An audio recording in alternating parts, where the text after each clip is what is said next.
Hello and a very warm welcome to the Transcend and Succeed show. Today I have a special guest who is a dynamic force of inspiration, a true advocate for personal and professional growth. Lori McDowell is the CEO of Reimagine U Strategies, strategic partner with Schooley Mitchell and the Chief Commercial Officer at Refinery Calculator Inc. Lori leads with passion, helping individuals and businesses alike reach new heights, and with a mission to make the world a more joyful place. Lori's journey of reinvention and empowerment is nothing short of extraordinary. So we will be discussing her insights on reinvention, getting unstuck, and the power of choice. So welcome to the show, Lori. Hi, Dawn. How are you? I am well. Lovely to see you, sweetheart. Firstly, can you tell us about that pivotal moment in your life when things changed so dramatically for you and made you change your path? Yes, it was actually a firing where I was fired from a job I had held for over 11 years. And it was quite a shock. It wasn't a very nice firing. I actually was... We had a sales meeting. It was a 2-day meeting, and it was at a town about 4 hours from my house. And I drove to this meeting, and I went to check into my hotel, and they told me my room had been canceled. So at first I figured it was some kind of a mistake. I asked them to reinstate the room, and I had a meeting with my boss that afternoon, and when I showed up for the meeting, he had HR on the phone, and they said, "We're terminating you and we'll pay you till the end of the day. Go home." Wow. Yeah, it was quite shocking. So I had a very interesting 4-hour drive home that day. Yeah, so they didn't tell you before you set off that day for your meeting? No, I think they wanted to basically make an example of me, embarrass me. They were trying to make a point. The company had changed a little bit. My boss had retired a year ago, and the new boss had some different ideas. And I was giving him some pushback because I didn't like the direction we were going. And they wanted to make an example of me that, you need to follow the rules or, because I was one of their top employees. I was one of the face of the company at conferences. I was very visible. And people knew I was at the meeting. They saw me at the hotel. So they wanted to kind of make it to a point where, if we can fire Lori, we can fire anybody. So, if you don't give us any trouble, you're gone. Yeah. So it was a good thing. It really caused me to think about what I was doing and did I want to get another job? And that's when I realized that I didn't want to work there anywhere on that way home. I had a breakthrough where I actually thought to myself, I don't have to go to work tomorrow. And when I thought that, it was like, I don't have to work tomorrow. I felt so much better, so much lighter that I just couldn't, had to do something different. And that's when I started looking at, well, what do I want to do next? I have a chance to reinvent myself. Mm-hmm. Let's see what else I want to do. Yeah, tell us a bit about what was going through your head about reinventing yourself. At first it was a bit of fear, like the unknown. I don't know what's going to come next. But then it was just opportunity. And, I have the choice to do what I want. This happened about 2 weeks before my 60th birthday. So I was, had been doing this for a while, and it's like, well, I don't know how much time, I'll have left, but it's my choice how I want to spend the rest of it. So it really was kind of a freeing thought, and then I just started thinking about what I wanted to do. And the first thing I thought was, well, I always wanted to write a book, and now I have time, so I will write a book. Yeah. And that's the reinvention mindset, right? So The reinvention mindset. I'm assuming that was just what inspired you to write that. It was that and a couple other things. Around the time I started writing the book, I really wasn't, I said, I want to write a book. And I started looking in the different options, different editors, different companies to work with. And I met with a friend of mine who had just written a book, and he introduced me to the person he worked with. And around that same time, I went to do a 5K run for a nonprofit, a local nonprofit. And I met a woman who inspired me as well. Her name was Dominique, and she was probably in her mid to late 30s at the time. And she told a story about how a couple years prior she was diagnosed with MS, and she had every symptom that, I think she had 29 out of the 30 symptoms, and she couldn't walk. She was in a wheelchair, and she was suicidal. Mm-hmm. She actually had a dream where I guess God came to her in this dream and said, I have a plan for you. And she saw a phoenix bird, and she decided that she wasn't going to accept the disease that she had, that she was going to fight it. And she found she started studying and finding different ways. And now she's basically, her symptoms are gone. I mean, you would never know. And she kind of inspired me as well, which led me, when I was thinking about the book, I started thinking about all the other people I met who had something bad happen to them, and they turned it around and did something amazing. So those were some of the people I interviewed for the book. And I realized that I had some of those experiences during my life as well. Yeah, and although we might perceive these type of things as something really horrible and really bad that's happening to us, I think if we learn to turn that around and turn it into a lesson, I think then it motivates us and drives us forward. With the courage and the insight, definitely.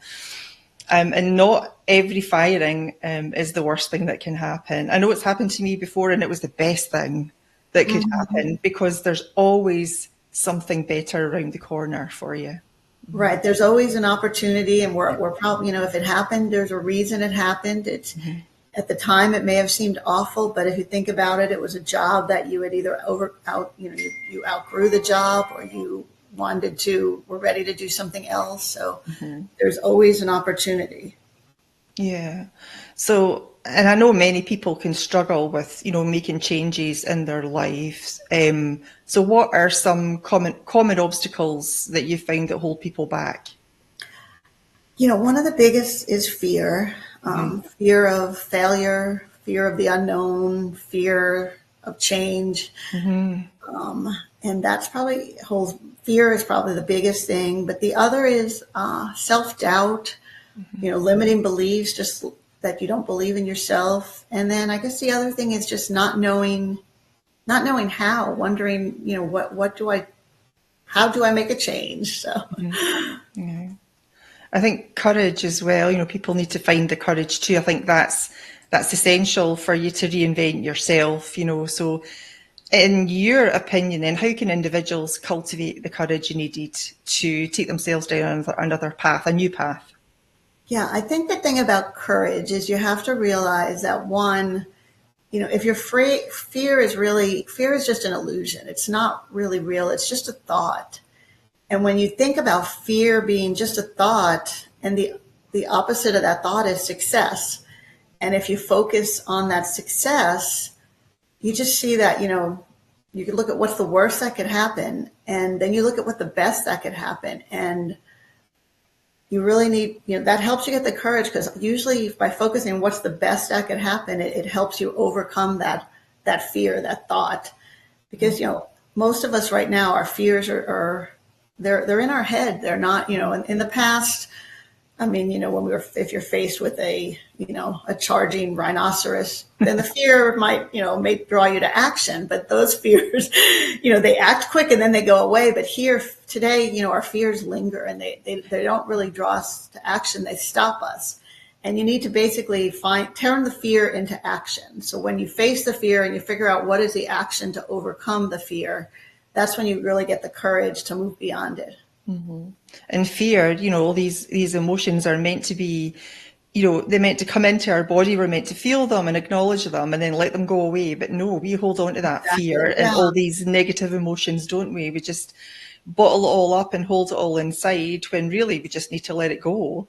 And just because it's something fearful has happened to us doesn't mean to say we need to carry it on with us. But unfortunately, that's what we've been doing. Exactly. And I say that, there is no such thing as fear other than that which we create, because it's not something that we're born with. It's something that we're taught. It's something we learn.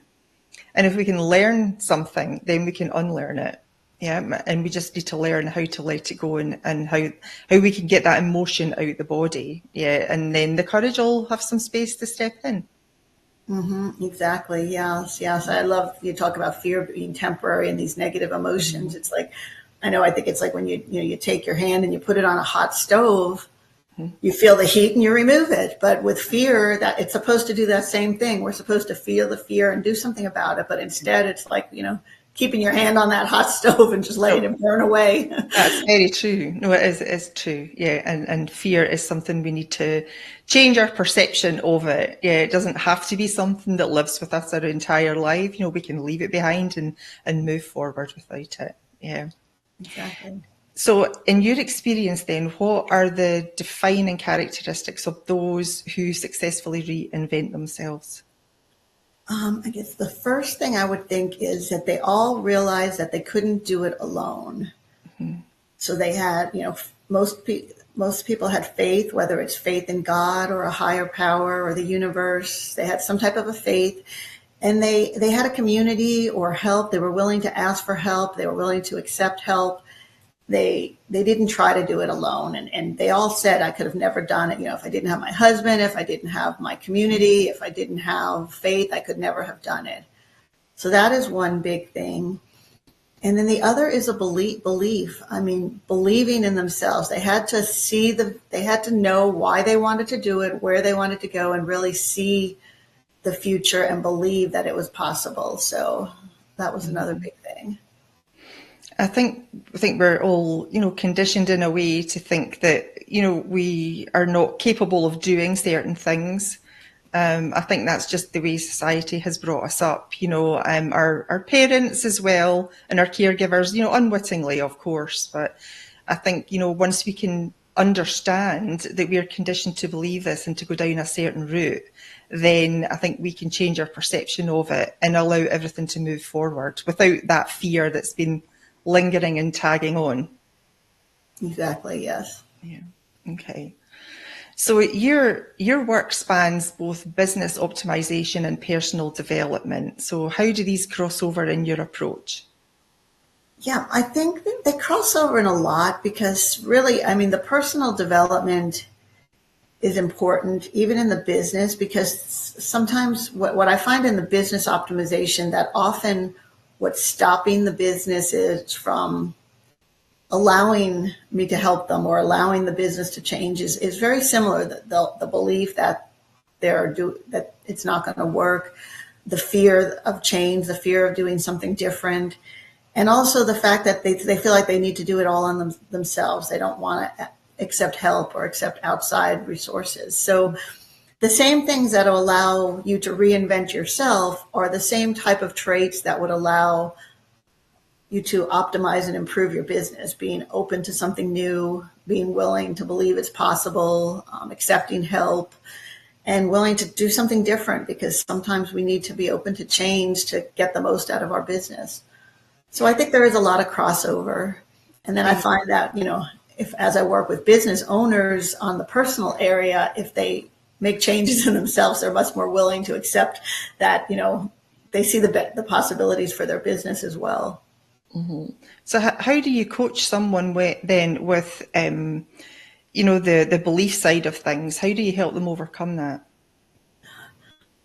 We do a lot of exercises. I often do, different exercises to really show how the mind really does make a difference, how their mindset controls almost everything, and that you see what you look for, and other people see what you portray. So if you really need to put that, you need to look for what you want, and by looking for what you want, you're going to find it and you're going to get it. So that belief, it's just a very it takes a lot of time sometimes, but just doing exercise and examples that show how, if you really focus on it, if you really see it. I mean, we do an exercise where we put your goal and where you want to go in the future, and you visualize it, and you to the point where you're almost feeling it. You're getting very specific. You're looking at, okay, when I hit this goal, I'm going out to this restaurant to celebrate, and I'm going to order this on the menu, and I'm going to have this to drink.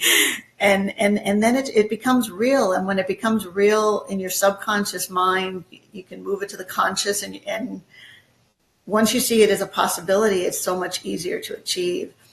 And I use a lot of examples too. I mean, so many people, the people with the most talent, with the most success, they're not always, or with the most talent and the most natural skills, are not always the most successful. It's the people that believe. And I know in my book, I talk about Ted Lasso and him putting the sign "Believe" up there, because it really does make a huge difference. And I think believe is like your superpower. If you can believe it, you can see it. And if you don't believe it, it's almost 100% chance it's not going to happen.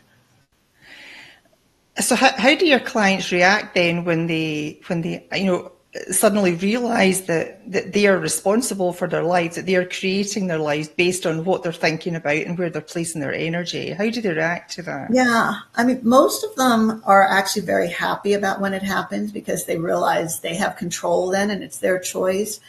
But I do get some skepticism, especially, in this. I'm a chemical engineer by degree, so I really dealt in science and hard facts. And some people, I do get some skepticism where they don't believe it's, is it really possible, or do I really have this control? And there is some science that I use. I mean, talk about, I get into quantum physics and talk about some of the laws of physics that are really shown to show that, there's a law called, I'm not getting the details, but there's a law where something can become a wave or a particle depending on the observer. So the observer really is controlling the outcome, and that's a scientific fact. It has nothing, so if science shows it, then you can believe it in your mind. And I think the more they hear it and the more we do the exercises, my clients really start to feel it. Mm-hmm. Yeah, I find that now, because that was really what my kind of awakening was the sudden realization that I had only been going through these experiences because I had allowed it. Mm-hmm. And therefore, I was, I suppose, dictating my life until I changed my mind and decided that I was worth more than that and put my foot down and made things stop. So it can be a real sudden change for some people, and it can really, set them back for a little while until they actually absorb this and understand it, take in the information and the knowledge before they can actually have the wisdom then to move forward with it. So sometimes, is that the time for change that you were talking about? Yeah, sometimes it definitely takes some time, particularly where people are in different places. I mean, some people are ready. They're so ready that they'll just jump at the opportunity because they want to change. But other people are much more skeptical, or they just need to go a little slower to see how it, to really believe it, to really think they can make a difference. And like I said, there's a lot of self-doubt, limiting beliefs, and just trying to figure out how to overcome these with them is what a lot of the work is spent on. Yeah, I mean, you can't force somebody to make a change, but sometimes it's more like dropping a seed, planting the seed for them and then allowing them to water it really as and when they see fit. Mm-hmm. Yeah. So do you have any success stories then with somebody that you've worked with that you've helped to reinvent themselves? Yes, I guess I have a couple. I have one woman who her and her husband worked in the real estate business. They had houses, and she was just she's a very kind, loving person. And she felt that, it was her responsibility to help keep the business going, to keep the house going, to raise their son. And she was overworking herself, basically doing everything, and just didn't want to ask for help because she felt by asking for help, it was showing that she couldn't do it or she was weak. Mm-hmm. It was a failure. And she was getting to the point where she was working so hard that when she did have time to spend with her friends or family, she wasn't the person she wanted to be. She was exhausted. She wasn't a nice person. And, rather than spending time enjoying her family, she was yelling at them and arguing. And I worked with her and really got her to realize that she needed to put herself first, that she couldn't help anybody unless she put herself first, and realized that her first responsibility was to herself, and that she could ask for help, that it wasn't her job to make sure the house was perfect and to make sure everything went. And she had sat down with her husband and her son, and they had a good conversation. And she explained to them how, if you want me to be the person that you love, the joyful person, I need help. And they agreed. They said, yeah, well, okay. And they started helping. And now she's just living a much happier life. Their business is going better because they have the energy to focus on it. And it's just been a complete change. She has a better relationship with her husband, a better relationship with her family, and the business is succeeding. And she has time. She knows that if she needs to take time for herself, she can do that. And there's nothing wrong with it.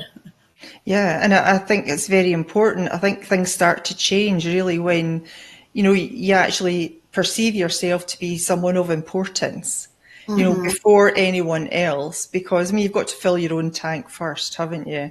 And I don't think that asking for help is a weakness. I think it's actually a great sign of strength. Oh my goodness, yeah.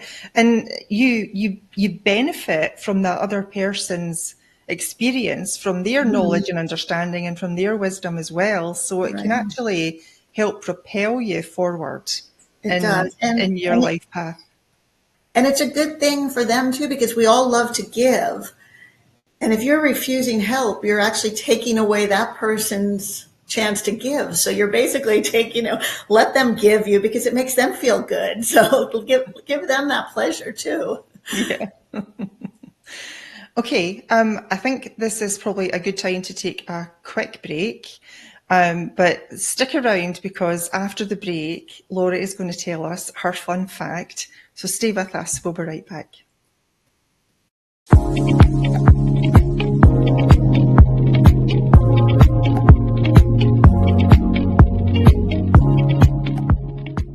Hi, I'm Bobby Aldridge with BAM Metrics. There are so many programs out there that measure your swing speed, sets, reps, your BMI, your body fat. But the one thing they're not measuring that's so essential is mobility. Mobility is the key. If you're measuring your mobility, your performance will get better and you will reduce your pain. I created BAM Metrics to make it easy for people to repeat the exercises so they could do it properly at home on their own. It's simple, it's easy to do, and from a senior to a pro athlete.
and welcome back to the Transcend and Succeed show. And I'm here with the lovely Lori McDowell today. And before we had the commercial break, I said that Lori's going to tell us her fun fact. So Lori, tell us what it is. Sure. My fun fact is that I am a scuba instructor. I haven't been teaching in a while since my son was born, and he's 20 now, but I used to teach scuba diving, and I used to teach in the Atlantic Ocean and down in Florida and all over the Caribbean, and it's something I think I'd like to get back to soon. So I love being underwater. It's just an amazing experience. And scuba diving is something my husband wants to do. He says, "No, one day we'll need to go scuba diving," and I'm like, I quite like being on the surface. I think it's amazing. It just puts you in a completely different world, and the things I've seen are just beautiful and otherworldly in some ways. So it's almost like a foreign planet, or Yeah, I think it would be very beautiful, I must admit. Okay, so we are talking about reinventing yourself.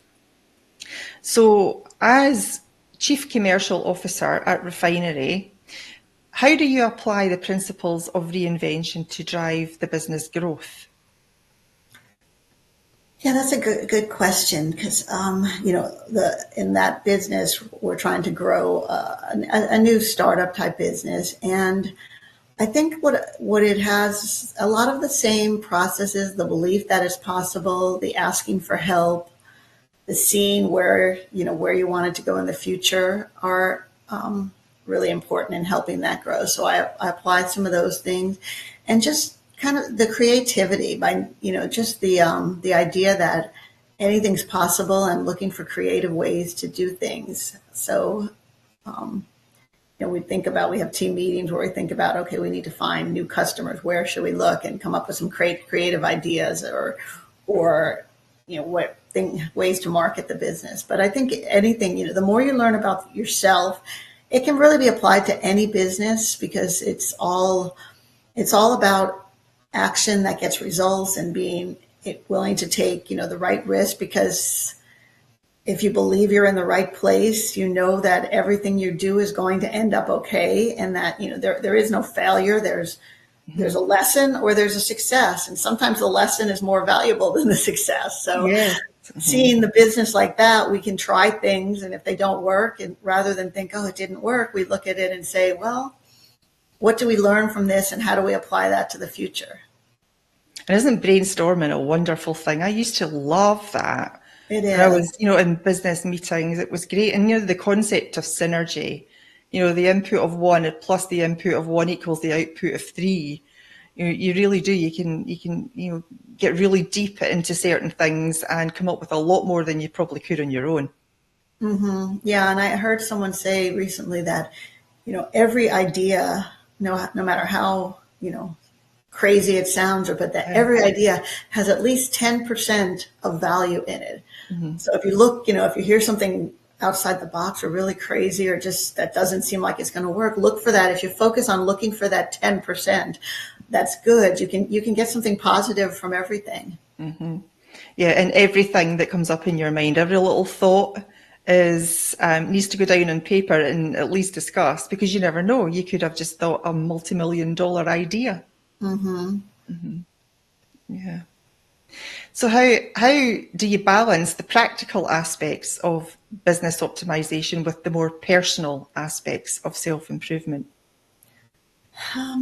It's almost not, for me, it's been a lot more almost compartmentalizing than balancing. I mean, I usually, I'll do things that I need to do, if there's something urgent, but it's more like I set my time, like, okay, this week we're going to focus on the coaching business and really and then next week I'll focus more. So I kind of compartmentalize as much as I can, other than the things that have to be done every day. Clearly some things for both businesses have to be done all the time, but I try to, if I'm doing a lot of real, mindset work and coaching work and personal development, I try not to interrupt that by calling on business customers in the middle of it. So I kind of try to do it in blocks. So where I focus on this for one block, and then I may focus on the other for a block. It seems to work well for me.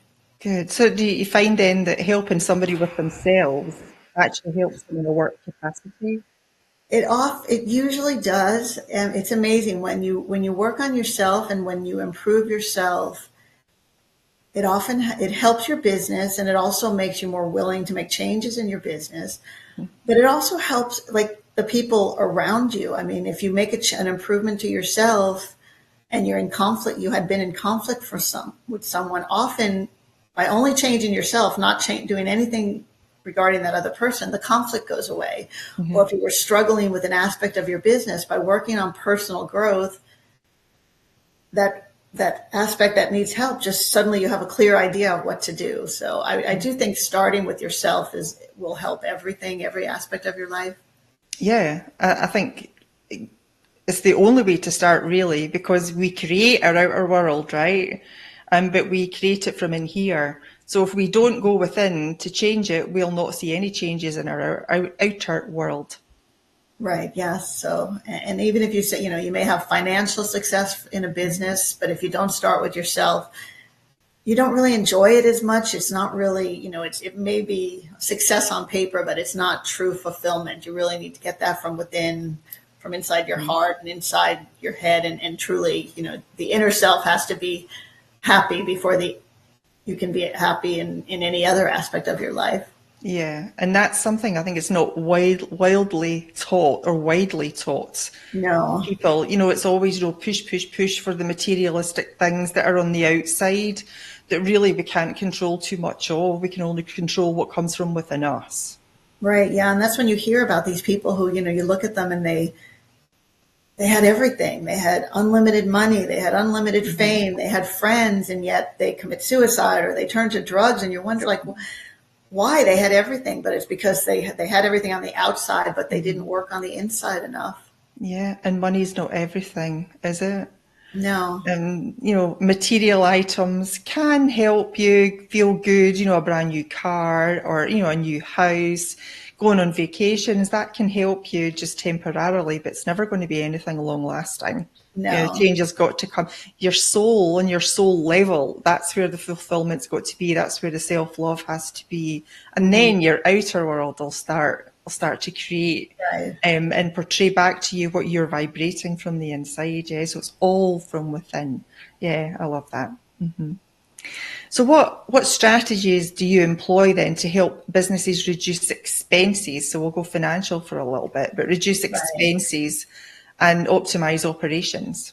Yeah, with that business that I own, the Schooley Mitchell business, that's actually a franchise. So we have a team of experts in the different expenses. And what they do is they use knowledge. They really know the different areas, because whereas, if you're a business owner and you have, say, a telephone or waste or shipping, that's not your area of expertise. So you have a little bit of knowledge. You kind of know a few vendors, but we have people who work for us who, a group of people who their only thing they focus on is telecommunications, or their only area of expertise is waste. Mm-hmm. And we use that to help our customers improve their business. So because we have this knowledge, and we also have a buying power, because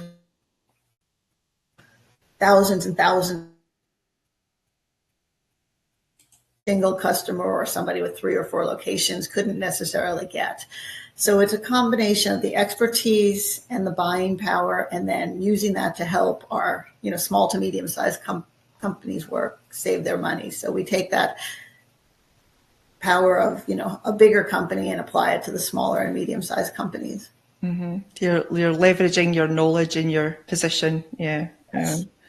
So what advice do you have then for aspiring entrepreneurs looking to start their own business or their own venture?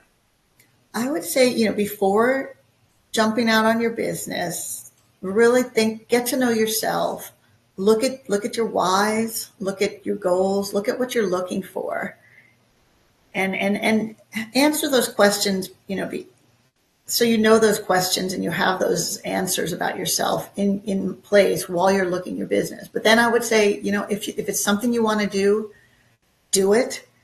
Take that risk, take that jump. It'll be worth it. But just realize, you may, even if you struggle, you're going to learn from it. And don't be afraid to ask for help. Don't reinvent the wheel. There's so many, when you start your own business, what I found, which was very surprising, is, between online groups and local groups and networking groups, there are so many people that are willing to share their knowledge, share their experiences, and help you.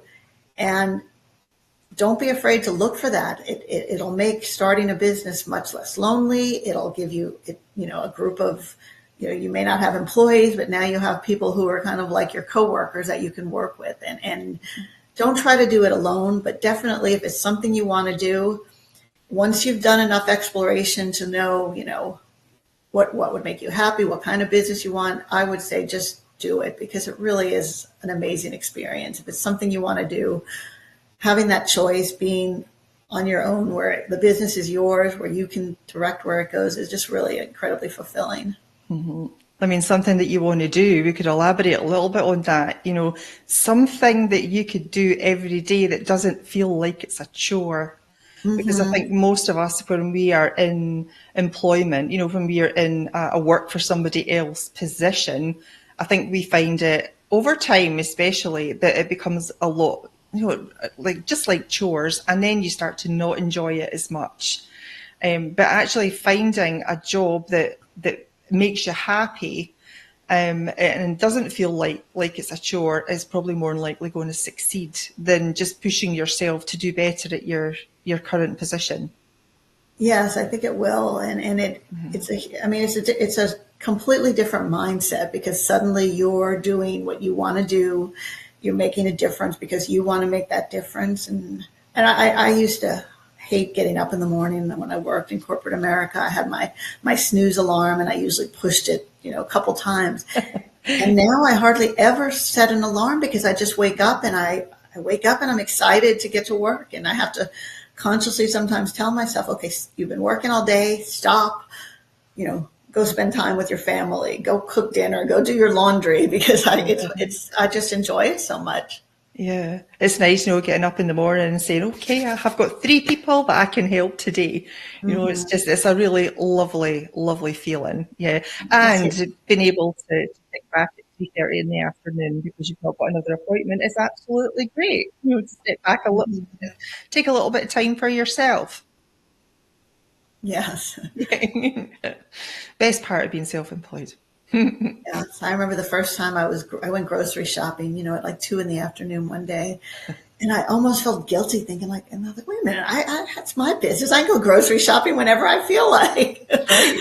I know, but yeah, I think to start with, once you move from that corporate job to being self-employed, and you do that sort of thing, you kind of have that pang of guilt. Oh, I should be working. I should be doing this. And you're like, no, this is my job. I can do whatever. Because I've been exactly the same, thinking I've not got something in the fridge I needed for dinner. And I thought, I could just run along to the store and get it. Why, yes, I could. And nobody is there to say, where do you think you're going? Isn't it a lovely feeling? It is.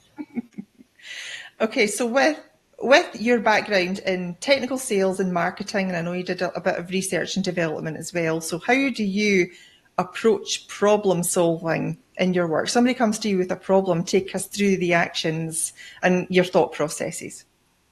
Yeah, I guess one of the things I do, because I have had a lot of worked in different areas and had different types of experience, I often do think about, okay, where did I see this before? Where, is there something I could use from the past? So that's something I definitely, since I have, worked with lots of different people in lots of different areas, I kind of look at those stories and those examples from the past. But I think just like I did, in research and development, you try to get to the root cause, to the base, look at what's causing the problem, look at where you want to go. Mm-hmm. Very similar in marketing, you look at, where you need to go, where you're coming from. And I do the same thing in problem solving, really getting into understanding, okay, this is the problem, but this is the presenting problem. But what's the root cause? Where, going back, okay, why is that a problem? Where did that come from? And taking it back, because you really need to solve the root cause, not just the symptom.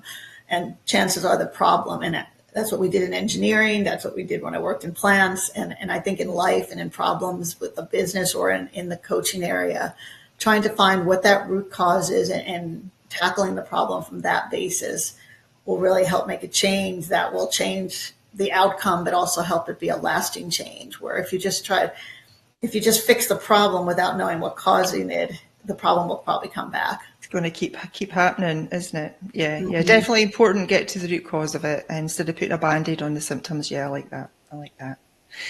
Now, Lori, your personal motto is life is meant to be lived one crazy adventure at a time. So tell us how you came about that.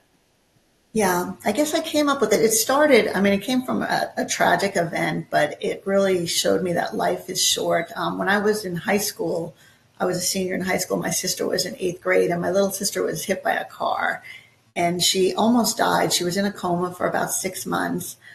She eventually came out of the coma, but she still has some brain damage and some physical damage. So she's never been the same. But I think at that point, not immediately, but when I saw what happened to my sister, I just realized that, we have today and we never know what's going to happen. I mean, no one expected that. She thought she had the rest of her life. And it made me realize that, never, if there's something you want to do, don't put it off. And then as I lived my life, I got busy and I would forget that at times. But now that I'm, older, the older I get, and now that I'm really embraced my own business, I realize that it needs to be something I focus on every day, because every connection, every person I meet is an amazing connection, someone that could change my life. Everything I do could have incredible consequences, and every experience has something in it that is just spectacular, that is a crazy adventure. So I've started to live by the fact that, we never know when we're going to die. So we may as well live like it's, take every adventure and live it one crazy adventure at a time. I mean, I think I came up with the exact words when I had done a nonprofit that I support called the Women's Home, had a fundraiser that was, if you raise, so much money, you got to, someone people say you had to. I thought of it, you got to rappel off the side of a 30-story hotel. And I was just like, oh, I'm going to do that. And someone said to me, you're crazy. That's when I said, well, life is meant to be lived one crazy adventure at a time. And it was just an incredible experience. And I got to raise a lot of money for this nonprofit, and I'll probably do it again. But there you go. I think we're all too busy doing things, aren't we? Doing things to, for our work, or, not particularly to fulfill ourselves, but we're too busy doing to actually just allow ourselves to be. Because we're beings, we're not doings. Right. We are actually human beings, not human doings. But that's what we're doing, isn't it? We're constantly doing stuff and doing more stuff and doing a lot more stuff. We just don't sit back and take some time for us and just sit in that present moment, right? Because I love what you were saying there. There is no time like the present. There is no time at all other than the present. The past's been and gone. The future's not here yet, right? So the only time we've got is right now. So why not live that to our very best, our very best moments? Yeah. Yeah, so many people think about, like, oh, I'll do it when I get there. And it's like, no, you're never going to get there. If you wait, you're never going to get there. If you have something you want to do, you need to do it today. And that's one thing. When I started my own business, I never, I had done occasional meditation or mindfulness practice. But since I started my own business, that's a priority. I do that every day. I take some quiet time and I do some type of meditation or breath work or mindfulness. And it connects me to the world. It connects me to myself. And it's so important. And it's just enabled me to experience so much more. It's something I would recommend everyone do if you haven't done that. I mean, we do that in our coaching program, but even if you're working in corporate America, take 10 minutes a day and spend it just being, just thinking, just being. Yes, just being you. Yeah, just sitting and letting the world be around you. Let it go. Yeah. Absolutely. Don't sit and scroll mindlessly on your phone like I caught myself doing last night, which I'm sort of been trying so hard to get away from these things, and it just grips you, doesn't it? So, but I'm consciously aware of what's happening. Yeah. So trying to get myself back out of it. But it takes time, and it takes a lot of perseverance, doesn't it, to make these changes. But it is absolutely possible if you're determined enough and you're ready to change, you're ready to reinvent yourself, as you say. You can absolutely do it. And you have to believe in yourself that you have the capacity and the capability of actually doing it before you can actually do it.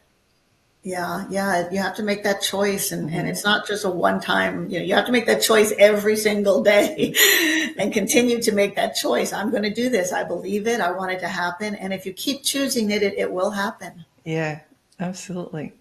I've got another couple of questions for you. So I know you're a bit of a sports enthusiast. So how do you incorporate the lessons learned from sports into your professional life? Yeah, I think the biggest lesson learned from sports is the power of belief. And, I do love sports, and I found out that the people who are the most successful athletes are not necessarily the ones with the most skills, but they're ones with the biggest heart, the biggest belief. They just knew it was possible. I tell this story in my book, but I listen to a sports radio station show sometimes, but they interview professional athletes, and they'll give them a list. Like if his name is John, they'll say, okay, rank these Johns, John Wayne, John Lennon, John, they'll list a bunch of famous Johns, and then they'll list them and they'll say, rank them in order. And the athlete, 100% of the time, every single one of them always put themselves first. No matter who they were being compared to, they always put themselves first. And I just that's why they're professional athletes, because if they didn't have that belief in themselves, they could never do the training. They could never deal with the life. They could never do it. But by believing in themselves, it became possible, and it became something that they could achieve. And so, and I learned, I tell a lot of stories in the book from sports, from my son's baseball team when he was 9, and how they believed in themselves. And just, I think the power of belief is something that you can really learn from athletes and from sports, because I know I've been in places where I've been playing a sport or doing something, and a doubt popped into my head. And in that second, I lost the race, or I didn't win the game. And it was because of that doubt. And I could see it happening. I just couldn't stop it. Yeah, the power of belief is very, very powerful. I mean, it can either propel you or it can keep you completely stuck. And the choice is yours. The choice is ours for how we believe to perceive ourselves. But I really liked what you were saying about, these athletes putting themselves first. We need to bottle their belief in themselves and actually feed it to everyone else on the planet. And then I honestly think it would be such a different place, wouldn't it? It would be world changing, because if you felt that way about yourself, then, if you loved yourself that much, then you would have no problem loving everybody else. And there wouldn't be hate and mistrust and everything, because if love is love is the only true emotion, and it starts with you. So if people could love themselves, if the whole world loved themselves, we'd have no need to fight or for violence or everything else, because it would just be, it just wouldn't be there. No, there wouldn't be any fighting. There wouldn't be any hatred, any rage, any jealousy, nothing at all, because we wouldn't see everybody else as a competitor to us. We wouldn't feel threatened by them. And everything is a choice. The way we feel is a choice, isn't it? Yeah, every multiple times in a day. And for the choices that we don't make consciously, our lovely subconscious makes the choice for us unwittingly. We know nothing about it. It just drives our life. Yeah. Right. Yeah. And you don't want to leave your choices to your subconscious, because the subconscious, the subconscious is just trying to keep you alive. Yeah. But that's not, sometimes that's not necessarily the best choice. That's very true. That is true. Okay. I'm going to pop this QR code up on the screen if you would like to tell us, because I know you have an offer for the audience. Yes, what I have here, I actually call it Reinvention Mindset, and it's a free bingo card. And if you download the card, and you will get a PDF of a bingo card. And when you sign up, I will actually invite you to a master class. I have them twice a month it's about the reinvention mindset, and it's about the 3 steps that you need to reinvent yourself, which are discover, conquer, and breakthrough. So I hold basically 1-hour classes twice a month. So when you download it, you'll get the bingo card, and all the items on the bingo card are things that are going to, if you do them, they're going to improve your life. So play bingo, try to get a full card. And then once you sign up, you'll get an invitation to attend one of the master classes. Nice. That's a great offer. Thank you for sharing that. So we've only got a few minutes left. So what's the plan for 2024 for you, for your reinvention? Have you got any projects coming up? Anything that you can tell us about? Yes. Well, I mean, the book, the Reinvention Mindset book, will be out in May. So I'm going to try to do some, book tours, some book signings, take it to some places, get it on Amazon. So I'm excited about that. Mm-hmm. And then, we talked a little bit about my scuba diving experience. And one of the things that I want to plan, hopefully I'll be able to launch it in late 2024, may end up in 2025, but I am going to do kind of mindset scuba diving retreats. And I'm going to try to do, it'll probably be I'm thinking about a 5-day event somewhere. I don't know where, maybe in the Caribbean to start, but somewhere where you can easily scuba dive and where it's great for beginners. And it's going to be a combination of coaching, mindset work, maybe, some yoga or meditation, but also scuba, where if you're a certified diver, you can dive, but if you're not a certified diver, I can lead you on dives, and really, when you're underwater, your mindset is completely different. Like I said, it's like being on another planet. And I think learning, having that experience of getting the mindset of being underwater in an alien environment and then taking those learnings into the coaching is something that people are really going to enjoy. So I'm hoping to set those up.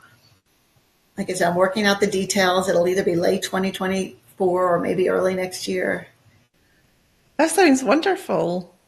It really does. I'm excited about it. So I think it'll be a lot of fun. I think the Caribbean somewhere would be just fabulous. I think that would be absolutely great. So I need you to tell me when that's all sorted. Okay. And I want you to give me the details, and I'll send it out to my viewers and my email list, because I would like people to consider that. I think that would be really good fun. Okay. I know my husband would like that, actually. Yes, your husband would come. Yeah. And we'll have snorkeling for those who don't want to try scuba, but I'm hoping to have it. There's a couple of places I have an idea where you can scuba right from the beach, and where it's very gentle, and it's something that, even if you're not comfortable in the water, I think we could make it a very pleasant experience. Uh-huh. I am more used to a swimming pool. I used to swim a lot when I was at school. I swam for the team, as I swam a couple of times for Scotland as well. And I always think that when I look at the ocean, that's a wee bit big for me. I prefer to be a little bit more contained in the safety of my pool. But, I might just pull myself together and venture, because you want to live life one crazy day at a time, don't you? That's right, yes. Absolutely. Well, Lori, I have had a wonderful conversation. It's been lovely chatting to you. Thank you so much. Well, thank you, Dawn. It's been very great conversation talking with you as well. Thank you. And thank you to the viewers. And until next time, just take care of yourself and put yourself first. And we will see you next time. Thank you, Lori. Thank you.